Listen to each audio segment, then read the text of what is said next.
राधा वल्लभ श्री हरिवंश। तो बहुत बार भक्तों ने ऐसा कमेंट में लिखा है कि आप क्या सात्विक रेसिपीज़ हमारे साथ शेयर कर सकती हैं ताकि हम श्री जी के भोग के लिए उसका उपयोग कर सके। लेकिन कभी भी मैं डेडिकेटेडली ऐसे जैसे रेसिपी वीडियोस बनाना वैसा नहीं कर पाई। हाँ, जैसे कोई स्पेशल डे होता है त्यौहार के दिन, तब मैं रेसिपीज़ कभी कभी शेयर करती हूँ, लेकिन वो त्यौहार के पर्पज़ में क्या बना वैसा वाला व्लॉग के अंदर ही, लेकिन कभी भी डेडिकेटेडली नहीं शेयर कर पाई। उसके लिए मैं क्षमा प्रार्थी हूँ। लेकिन आप लोगों को भी पता है बहुत सारी रेस्ट्रिक्शंस है और बहुत सारी चीज़ें हैं जो पुराने सब्सक्राइबर्स हैं उन्हें पता है। तो पहले तो आप मिल लो, ये यूनू है, यूनिकॉर्न, ये यूनू है और इसका कोई नाम नहीं है। ये एक्चुअली 2020 में मुझे किसी दोस्त ने, मेरे को एक्चुअली यूनिवर्सिटी के एक दोस्त ने मुझे दिया था मेरे बर्थडे पे। और ये वाली डॉल जितना मुझे याद है मैंने परचेज़ किया था।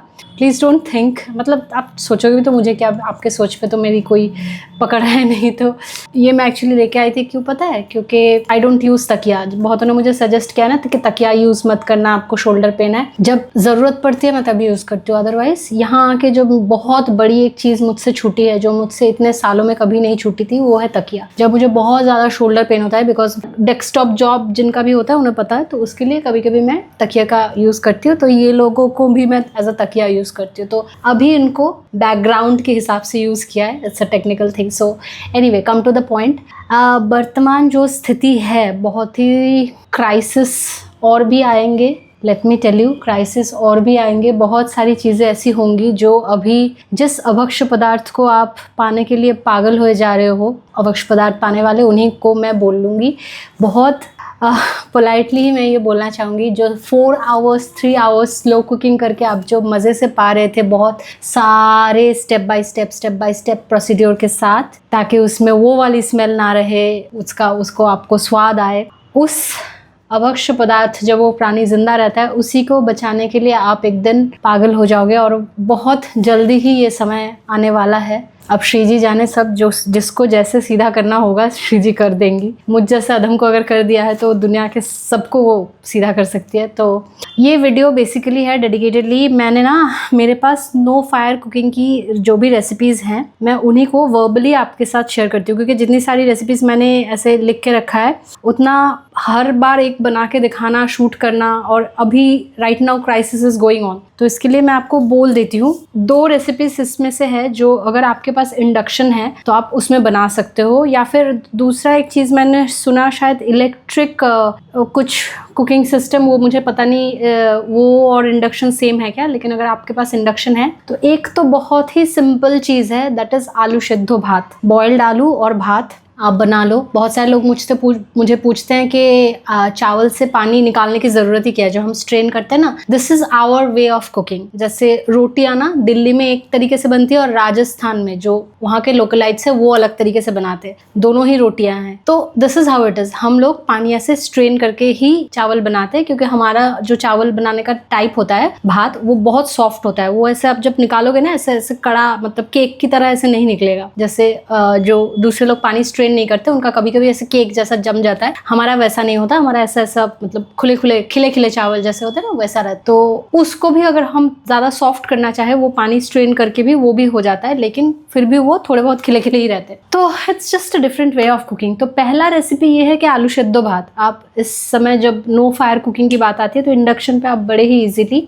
बस चावल को अच्छे से धो लो, आलू धो लो, फिर छिलका समेत ही उसको डाल दो, क्योंकि जब बॉयल हो जाएगा फिर आप छिलका निकालोगे, फिर उसको मैश करके आप मैं कोशिश कर रही हूँ वीगन बनने की। The procedure has started. तो यहाँ पे मैं बोलना चाहूँगी, आप अगर घी या बटर आपको वीगन मिलता है तो बड़ी अच्छी बात है, अदरवाइज आप सरसों के तेल का प्रयोग करें। उसको आप आलू में मिला के, फिर थोड़ा सा मिर्ची, थोड़ा सा सेंधा नमक सब मिला के उसको अच्छे से मैश कर ले, और फिर चावल के साथ वो आप पा सकते हो। प्रोटीन की कमी अगर आपको महसूस हो रही है इस जगह, तो आप चावल के साथ दाल भी उबाल लो। I am not talking about khichdi, plain चावल और दाल एक साथ बॉईल कर लो अच्छे से। उसको भी आप जब पाओगे ना, मैं एक बात ये शुरुआत में भी बोलती हूँ और मैं आखिर में भी फिर से इसको रिपीट करूंगी। आपने ब्रेकफास्ट कर लिया, फिर लंच वाली भूख नहीं, आपने लंच कर लिया, फिर डिनर वाली भूख नहीं। जब आप 2-3 दिन मिनिमम कॉन्स्टेंटली भूखे रहते हो, आपको ठीक से खाना नहीं मिलता, तब ना आपको ये सारी चीज़ें नहीं लगेंगी। If you are trying to prepare yourself for the food crisis thing, तो कहीं ना कहीं आपका माइंड इस चीज़ के लिए प्रिपेयर हो जाएगा कि आपको अभी पेट भरने से ज्यादा मतलब है ना। जब भी कोई क्राइसिस होता है तब इंसानों को पेट भरने से मतलब होता है। न्यूट्रिशन तब लोग थोड़ा सा बैक स्टेप कर लेता है, न्यूट्रिशन वाला पार्ट। एनीवे, अगर प्रोटीन की कमी आपको महसूस हो रही है, उसी में आप मूंग दाल मिला लो, क्योंकि डिवोटीज मसूर की दाल वगैरह नहीं खा सकते, तो मूंग की दाल और जो दूसरे दाल आदि है जो हमारे लिए अलाउ है वो भिगो के रखो, फिर वो भी चावल के साथ उबाल लो, फिर उसको अच्छे से मैश करके आप श्री जी को भोग पवाओ, फिर आप भी प्रसाद पाओ। तो पहला तो हो गया आलू शद्दो भात, जो कि सबसे ज्यादा इजी और कंफर्ट फूड है। दूसरा रेसिपी जो है उसमें आपको इंडक्शन की जरूरत पड़ भी सकती है, नहीं भी पड़ सकती है। पहले मैं बता दूं, जो ओट्स होता है, मतलब जो सिंपल प्लेन ओट्स होता है जिसमें कोई भी फ्लेवर नहीं होता, कुछ नहीं होता, क्योंकि डिवोटीज को जो वो मसाले वाला ओट्स है वो खाना मना होता है, क्योंकि यूजुअली उसके अंदर जो उसका मसाला होता है ना, उसके अंदर ऑनियन एंड गार्लिक पाउडर होता है, तो उसके लिए हमारे लिए वो मनाही है। तो सिंपल प्लेन जो ओट्स है, बहुत सारे लोग ओवरनाइट सोक करके रखते हैं, वो एक तरीका है। उसमें तो मतलब इंडक्शन भी नहीं लग रहा है आपको। और एक तरीका है कि आप पानी या फिर दूध, जो भी आप यूज कर रहे हो, अगर आप वीगन बनने की कोशिश कर रहे हो तो आप 5 से 6 काजू बादाम जो होते हैं उनको भिगो के रख दो, फिर उनको मिक्सी में चला लो, तो वो काजू का जो दूध होता है, कैशू मिल्क जिसे बोलते हैं, वो बन रहा है। फिर उसको आप थोड़ा सा गर्म कर भी सकते हो, नहीं भी कर सकते हो, ये आपके ऊपर है, क्योंकि आप ओट्स को ओवरनाइट सोक करोगे या फिर आप तुरंत उसको श्री जी को भोग पवाओगे, वो आपके ऊपर है। यहाँ पे मैं एक टिप आपको बोलना चाहती हूँ। बहुत सारे लोग ओट्स अवॉइड करते हैं इस वजह से, एक तो उनको स्वाद नहीं आता, दूसरी बात कि ओट्स जिस बर्तन में बनता है ना, वो बर्तन पूरा इतना ज्यादा गंदा होता है, मतलब चिपचिपा पूरा उसको निकालना। Here is the tip, oats को कभी भी आप उबाले नहीं, अगर आप उसको कुक कर रहे हो गर्म पानी में या गर्म दूध में, ओट्स को कभी भी उबाले नहीं, ऐसे बर्तन में ऐसे चला चला के आप उसको बना रहे हो, ऐसा मत करें। पानी हो या फिर कैशू मिल्क, आप उसको उबाल ले, अच्छे से उबाल ले। जो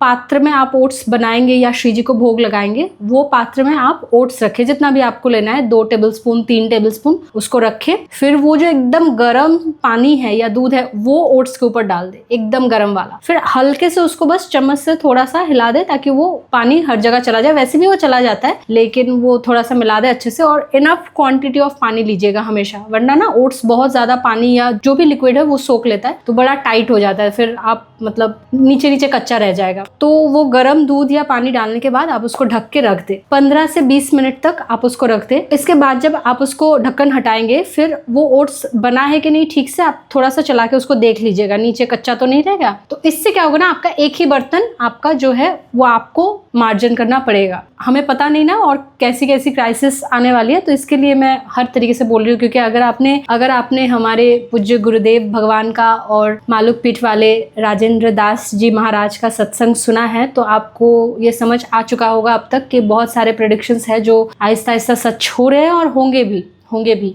एनीवे, तो जब आपने देख लिया कि वो ओट्स पूरा बन चुका है, ओवरनाइट में तो आपको ऐसा प्रोसेस करने की जरूरत नहीं, आप ओवरनाइट बस उसको भिगो के रखें, सुबह तक वो बन जाता है, मतलब श्री जी को भोग लगाने लायक। तो उसके ऊपर आप अभी थोड़े से ड्राई फ्रूट्स धो के अच्छे से वॉश करके आप उसके ऊपर ऐसे स्प्रिंकल कर दे, या फिर आप फ्रेश फ्रूट्स जो होते हैं, सीजनल फ्रूट्स, हमेशा सीजनल फ्रूट्स ही जो उस समय एक्चुअली अवेलेबल है वो वाले फ्रूट्स ले हमेशा। मान लो आपको सर्दियों में सस्ते में आम मिल गए, मत लीजिए, क्योंकि वो कोल्ड स्टोरेज से निकले हुए हैं और बहुत सस्ते में मिल रहे हैं, मतलब वो और उसकी वैलिडिटी खत्म हो चुकी है, इसीलिए वो इतने सस्ते में मिल रहे हैं, मत ले। उसमें वो खाना मतलब जहर ही है। तो फ्रेश जो सीजनल फ्रूट्स है वो भी काट के आप उसके ऊपर गार्निशिंग कर सकते हैं। और अब आपको बस देखना है कि ओट्स बहुत ज्यादा गर्म ना हो, क्योंकि बहुत ज्यादा गर्म हम श्री जी को भी नहीं पवाते, हम थोड़ा सा उसको ठंडा करके नॉर्मल करके फिर श्री जी को पवाते हैं। उसके बाद हम जब श्री जी पा लेती है तब हम प्रसाद पाते हैं। तो ये हो गया ओट्स वाला रेसिपी, जो इंडक्शन की जरूरत हो भी सकती है और नहीं भी हो सकती है, दोनों ही तरीके से बन सकता है। तो it's basically no fire cooking.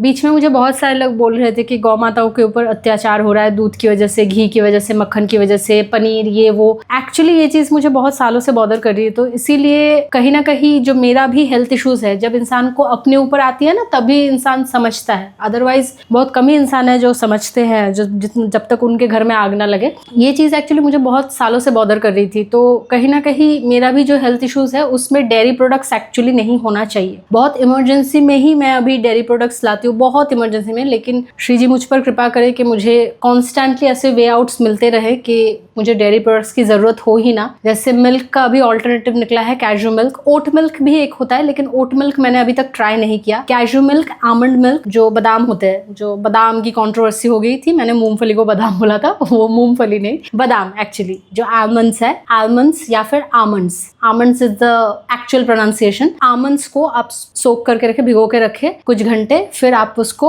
Mixie में डाल के, पानी डाल के आप उसको पेस्ट कर ले, दैट इज आमंड मिल्क। छिलका निकाल लीजिएगा। छिलके में मैंने सुना है कि कुछ टॉक्सिन्स रहते हैं, तो इट्स नॉट गुड, तो इसके लिए छिलका निकाल लेना, फिर उसको मिक्सी में डाल के आमंड्स, कैजू, इन सब का आप राधा वीगन मिल्क बना सकते हो। तो आलू सद्दो भात हो गया, ओट्स हो गया। इसके बाद आता है जो बहुत क्विकली बन जाता है, जिसके ऊपर, जिस चीज़ के ऊपर मीम्स भी बन चुके हैं, दैट इज सत्तू या सतुआ, सेतुआ। आई थिंक बहुत सारे क्षेत्रों में सेतुआ बोला जाता है, हमारे यहाँ बोला जाता है छातू। Chhatu is a very high protein thing. जिनको भी महसूस हो रहा है कि ऐसे सिचुएशन में वो प्रोटीन वाली जो अभक्ष्य पदार्थ है वो खा नहीं पा रहे हैं, तो उनके लिए मैं बोल रही हूँ sattu is a very high protein thing. तो उसको आप, बहुत सारे तरीके हैं, आप नॉर्मल सत्तू ले लो 3-4 स्पून, उसके ऊपर थोड़ा सा पानी डाल दो, 1 चुटकी या 2 चुटकी नमक, थोड़ा सा गुड़ डालो, फिर आप उसको बना लो। टाइट भी बना सकते हो या फिर शरबत भी बना सकते हो, थोड़ा सा नींबू का रस डाल के। फिर आपको अगर और अच्छा चाहिए तो थोड़ा सा धनिया और थोड़ी सी पुदीने की पत्ती आप एकदम चॉप करके, फाइनली चॉप करके भी शरबत में मिला सकते हो। It's just adds a little bit flavour. कहीं ना कहीं जब आप ऐसे शरबत श्री जी को भोग लगाकर पाते हो ना, ये बेनिफिशियल तो है ही आपके शरीर के लिए, लेकिन आपको भी मन में वो भाव आता है कि हम श्री जी के सुख के लिए और क्या कर सकते हैं, कि हम उनको पुदीने की पत्ती वो भी शरबत में मिला के दे रहे हैं कि उनको ठंडक पहुंचे, क्योंकि गर्मियों का भी मौसम आ रहा है। फिर जो मुड़मुड़े होते हैं, मूड़ी जो होता है, मैं कोशिश करूंगी एक फोटो यहाँ पे एडिट करके डालने की, क्योंकि बहुत सारे लोग समझ नहीं पाते। जो हम मूड़ी बोलते हैं उसको हिंदी में क्या बोलते हैं, शायद मुड़मुड़े बोलते हैं। उसके साथ भी आप मूड़ी को थोड़ा सा ले ले, 1 कप 2 कप, फिर उसको अच्छे से वॉश कर ले, मतलब 60% मूड़ी ले ले और 40% सत्तू ले ले। तो मूड़ी को एक बार पानी में वॉश कर लीजिएगा, क्योंकि बालू में वो बनाया जाता है ना, तो कभी कभी उसमें डर्ट रहता है। तो फिर आप वो सत्तू और मूड़ी को थोड़ा करके पानी मिला के, थोड़ा सा गुड़, थोड़ा सा सेंधा नमक या काला नमक, एकदम चुटकी भर। सेंधा नमक या काला नमक मैं बार बार इसीलिए बोल रही हूँ क्योंकि कहीं ना कहीं यही वो टेस्ट कटर है जो, जिस वजह से कहीं ना कहीं आपकी कुकिंग और आपकी मम्मी की कुकिंग में वो बहुत बड़ा डिफरेंस रहता है। नॉर्मल नमकीन सब्जी में थोड़ा सा गुड़ या फिर मीठे कोई भोजन में थोड़ा सा चुटकी भर नमक ही वो टेस्ट कटर लाता है, जिससे हमारा जो श्री जी को हम भोग अर्पण कर रहे हैं उसमें और ज्यादा निखार आता है। तो सत्तू का शरबत हो गया। सत्तू आप नॉर्मली जैसे बनाते हो वैसे भी बना सकते हो, जिसमें मिर्ची, सरसों का तेल, थोड़ा सा अचार, घर में बनाया गया अचार, बाजार वाला वो रंग वाला अचार नहीं, घर में बनाया वाला अचार, और धनिया, नमक सब डाल के आप जैसे बिहार में बनाया जाता है वैसे भी बना सकते हो। जब आप एक डिवोटी हो आप उसमें प्याज नहीं डाल सकते, ये बहुत ज्यादा इंपॉर्टेंट है। जो लोग ऐसे श्री जी को अर्पण करके नहीं खाते उनकी बात अलग है, वो जाने। तो सत्तू श्री जी को भोग लगाने के बहुत सारे तरीके हैं। अगली जो रेसिपी है वो डेयरी से भी बन सकती है और वीगन भी बन सकती है। अगर आप कैजू मिल्क, सोया मिल्क या फिर आमंड मिल्क से आप दही बना सकते हो। मैंने अभी तक बनाया नहीं है, मैंने प्रोसीड्योर देखा है लेकिन मैंने अभी तक बनाया नहीं है, तो ये मैं नहीं झूठ बोलूंगी कि हाँ मैंने बना के देखा है, ऐसा होता है ऐसा नहीं। तो अगर आप बनाना जानते हो तो आप दही, चिवड़ा, दही नॉर्मल खट्टा बने तो आप गुड़ मिला लो। चिवड़ा को बस एक बार वॉश करना है, बहुत क्विकली वॉश करना है। अगर थोड़ी मोटी वाली चिवड़ा है तो ठीक आप वॉश कर पाओगे, लेकिन दही में यूजुअली पतली वाली जो चिवड़ा होती है, चीड़े जिसको हम बांग्ला में चीड़े बोलते हैं, वो यूज होती है। तो वो आप एक बार वॉश कर लो हल्के से, जल्दी, क्योंकि चिवड़ा बहुत जल्दी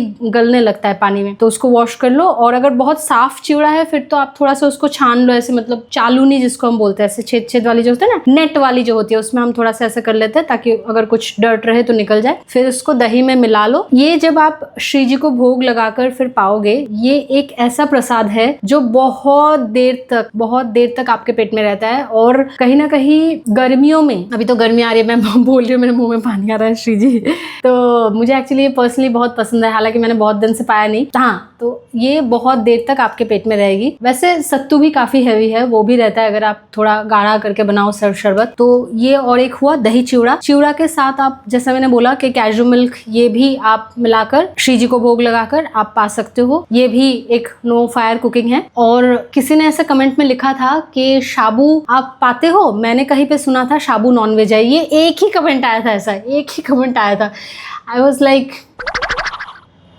एनीवे तो शाबू जैसे मुझे बहुत बार ऐसे क्वेश्चंस रिसीव हुए हैं, बहुत बार जितनी भी बार मैंने साबू को कच्चा ऐसे दिखाया है कि उसको हम फ्रूट्स डाल के मिला के हम पा रहे हैं, तो बहुत बार मुझे ऐसे क्वेश्चंस आए हैं कि साबू को आप कच्चा कैसे खा सकते हो। साबूदाना तो हमारे में कच्चा नहीं पाया जाता, इसको तो हम वड़ा बनाते हैं या फिर खिचड़ी बनाते हैं। वो जैसे आप पा सकते हो, आप कच्चा भी पा सकते हो। आप अगर एक बार पा लोगे तो आपको समझ में आ जाएगा। साबू को बस बड़े वाले दाने हैं या छोटे वाले दाने हैं उसके ऊपर डिपेंड करता है कि आप उसको पानी में भिगो के रखो, 6 से 7 घंटा भिगो के रखो आराम से। फिर वो जब भीग जाए, पूरा अच्छे से सोख हो जाए, उसका पानी स्ट्रेन कर लो, पानी झड़ा लो उसका। फिर आप उसमें वीगन मिल्क ऑप्शनल है, आप जस्ट सीजनल कोई भी फ्रूट्स, सबसे ज्यादा जो फेमस है वो है केला, पके हुए केले जो होते हैं वो, आप पके हुए अच्छे आम, बहुत मीठा जो आम होता है वो डाल सकते हो। और भी कई सारे फ्रूट्स है, जब आप केला या आम जो होता है ना मैश करके उस साबू के साथ पूरा मिल जाएगा, वो जब हो जाता है फिर आप उसके ऊपर ड्राई फ्रूट्स भी डाल सकते हो, आपकी सामर्थ्य अनुसार आप और दूसरे फ्रूट्स, खजूर, ये सब भी डाल सकते हो। ये सब डाल के जो बनता है साबू माखा, फिर आप श्री जी को अर्पण कर सकते हो। तो कोई प्रॉब्लम नहीं होती है। जिनको भी लगता है कि साबू हम कच्चा पा सकते हैं या नहीं, आराम से पा सकते हो। हमारे यहाँ व्रत में साबू एक बहुत मेजर आइटम होता है जो हम लोग को पता है कि ये तो हम भिगो के रखेंगे, ये तो पाना ही है। और हाँ, बहुत से लोगों का ये कंसर्न है कि साबू मैदे से बनता है, ये थोड़ा आपको चेक करना होगा। ऑनेस्टली बताओ, जब आप भिगोगे ना तो आपको समझ में आ जाएगा कौन सा वाला मैदे का है और कौन सा वाला एक्चुअल अच्छा है। तो हाँ, आजकल बहुत सारी चीजों में केमिकल डाल के बहुत रियलिस्टिक बनाया जाता है, वो तो देखो अब सब कुछ असात्विक है। उस हिसाब से अगर देखो ना, सब कुछ असात्विक है। फिर तो जो आप चावल ला रहे हो घर में, कृषक चाषी जो मतलब खेती कर रहा है, वो इंसान अगर मछली खा रहा है, वो इंसान अगर अभक्ष पदार्थ पा रहा है, वो तो वही पाके फिर बना रहा है ना, चावल को उगा रहा है। तो ऐसे करके अगर आप सोचोगे ना तो पूरी दुनिया ही असात्विक लगेगी आपको। तो इसके लिए हमारे पास सबसे जो बढ़िया उपाय, अगर आपने सत्संग सुना होगा गुरुदेव भगवान का, तो उन्होंने जो सबसे बढ़िया उपाय बताया है वो है कि जब भी आपके सामने सात्विक भोजन आ रहा है, आपने खुद बनाया हो या फिर किसी ने आपको बनाकर दिया हो, कहीं भी आप प्रसाद पा रहे हो, आप राधा नाम का जाप करें, भगवान को मन ही मन आप भोग लगाएं। अगर आप ऐसे डायरेक्ट अर्पण नहीं कर पा रहे हो, बाहर हो, मन ही मन आप भगवान को अर्पण करें और नाम जाप करें। नाम जाप करके जब आप भोजन पाते हो तो उस भोजन में अगर कोई भी दोष है तो वो कट जाता है श्री जी की कृपा से। तो हाँ, जो साबू की रेसिपी है उसमें आप ऐसे फ्रूट्स मिलाकर भी श्री जी को अर्पण कर सकते हो। थोड़ा सा कैजू मिल्क गुनगुना गर्म करके भी, अगर इंडक्शन आपके पास अवेलेबल है, गुनगुना गर्म करके भी साबू में डाल दो तो वो भी बहुत बढ़िया लगता है। थोड़ा सा आप गुड़ डाल दो उसमें, जब वो थोड़ा सा ठंडा हो जाए फिर उसमें फ्रेश फ्रूट्स या फिर ड्राई फ्रूट्स आप डाल दो, तो बहुत सुंदर लगता है जब श्री जी को भोग लगाकर आप पाओगे। और नेक्स्ट रेसिपी जो है वो बहुत ही ज्यादा कॉमन है, जो है फ्रूट सलाद।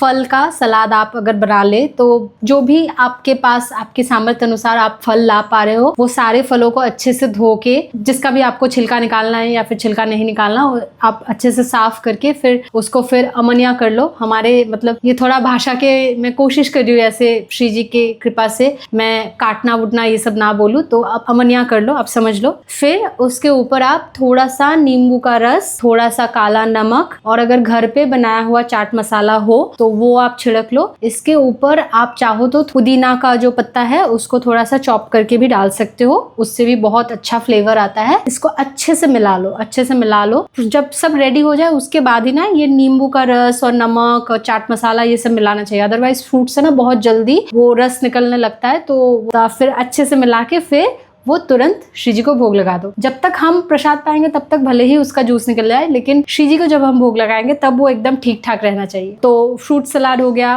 वैसे ही सेम तरीके से वेजिटेबल सलाद भी बन सकता है। जो जो वेजिटेबल्स आपको खाना अलाउ है, जो जो आपकी सामर्थ्य है आप लाओ, फिर फ्रेश वेजिटेबल्स काट के ऐसे आप बना लो। इसी से जुड़ी हुई एक और नो फायर कुकिंग है, वो है आप काले चने को एक दिन पहले भिगो के रखो ओवरनाइट। अगर आपके पास 2 दिन समय है फिर तो बहुत अच्छी बात है। मान लो आप परसों के लिए बनाओगे तो आप आज काले चने को भिगो के रख दिया, फिर कल एक दिन जब आप उसको पानी से उठा के रख दोगे ना तो उसमें थोड़े थोड़े छोटे छोटे स्प्राउट्स आ जाएंगे। ओवरनाइट लगता है, प्रॉपर्ली भीगने में ओवरनाइट लगता है, या फिर एटलीस्ट 6 से 7 घंटा। तो उसके बाद आप उसको उठाओ, फिर उसमें आप खीरा, टमाटर, थोड़ी सी हरी मिर्ची, थोड़ा सा आपका धनिया पत्ता और पुदीना पत्ता। और अगर आप सात्विक डाइट पे हो, ऑनेस्टली बताऊं तो आपको कोई मसाला भी नहीं लगेगा, सिर्फ नींबू का रस और काला नमक। ये सब जब आप मिला के श्री जी को अर्पण करोगे और आप खुद प्रसाद पाओगे, इतना सुंदर लगता है, इतना सुंदर लगता है। मतलब आपकी ना मानसिकता, आपका जो ये जो जबान का स्वाद है ना, ये आहिस्ता आहिस्ता इतना ज़्यादा सात्विक होता जाता है कि सिर्फ नींबू का रस और वो काला नमक, उसी से हमारा मतलब इनफ हो जाता है। आपके पास अगर घर में बने हुए रोस्टेड मतलब भुने हुए जीरे का पाउडर, धनिया का पाउडर, ये सब हो तो आप मिला सकते हो। अदरवाइज सिर्फ काला नमक, नींबू का रस, काला चना, उसमें खीरा, टमाटर, धनिया की पत्ती, पुदीने की पत्ता आप मिला के श्री जी को अर्पण करो और खुद भी खूब आनंद से प्रसाद पाओ। और भी कई सारी छोटी मोटी चीजें हैं, जैसे एक है खोई। खोई को हिंदी में क्या बोलते हैं मुझे नहीं पता, मैं कोशिश करूंगी एक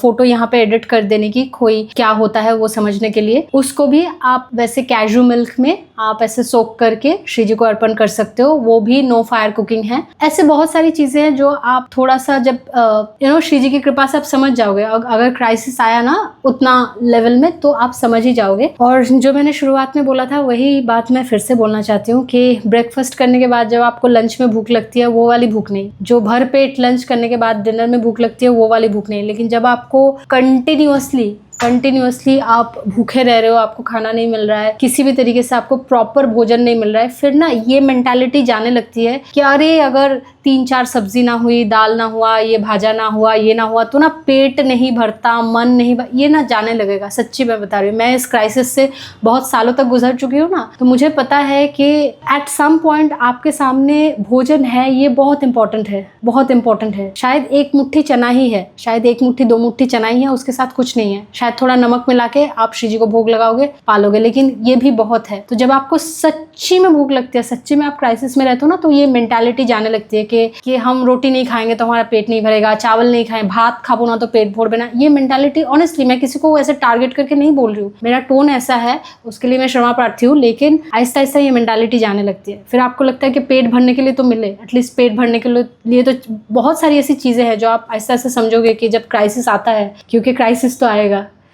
तो anyway, hopefully this video helps all the devotees और जो मेरी तरह ऐसे क्राइसिस से गुजर रहे हैं। एक्चुअली मुझे ये भाव इसी से आया क्योंकि मेरी जो वो सखी है जो पोशाक बनाती है ना श्री जी लालजू के लिए, वो भी तो रेंट पे रहती है, तो उसको भी प्रॉब्लम हो रही थी। तो मैंने उससे एक बार बात की, तो उसी से मेरा ऐसा भाव आया कि मैं एक वीडियो बना के पोस्ट करती हूँ। पता नहीं किस डिवोटी की कहाँ श्री जी की कृपा से ये अधम हेल्प कर पाए। तो राधा वल्लभ श्री हरिवंश।